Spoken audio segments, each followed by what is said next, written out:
బిస్మిల్లాహిర్రహ్మానిర్రహీం. 89 అల్ ముస్తఆన్. పరుల సహాయ సహకారాలు లేనిదే మనిషి ఒక్క క్షణము జీవించలేడు.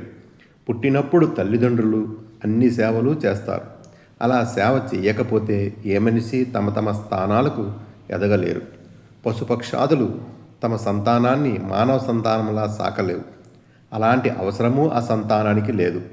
మనం చూస్తూనే ఉంటాం. లేగదూడ మాతృగర్భం నుంచి బయటపడిన కొన్ని క్షణాల్లోని నడక ప్రారంభిస్తుంది, పాలు త్రాగుతుంది. కానీ మానవ జన్మ చూడండి ఎంత బలహీనమైందో.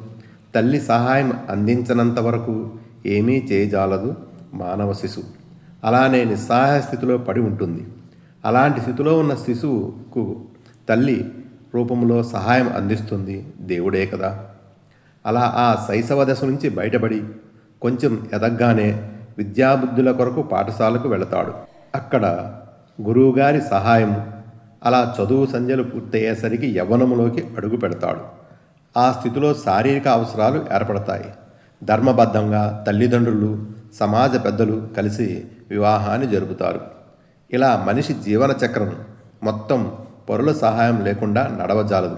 మనం ఒక స్థానం నుండి మరొక స్థానానికి కాళ్లపై నడిచి వెళ్తాం. ఆ కాళ్ళు ఇచ్చింది కూడా దేవుడే కదా.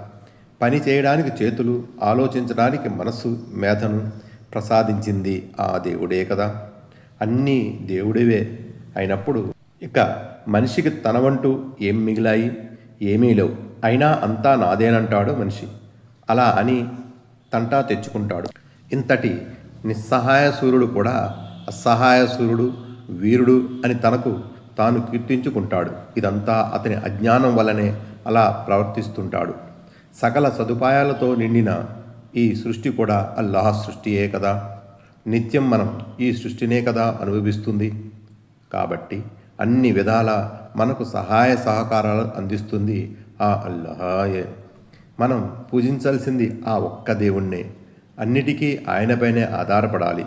అల్లాహ్ అల్ ముస్తఆన్ అంటే సహాయం అందించదగిన శక్తిమాన్యుడు, అసలైన సహాయకుడు ఆయనే. కాబట్టి మనం ఆయన్నే ఆరాధించాలి.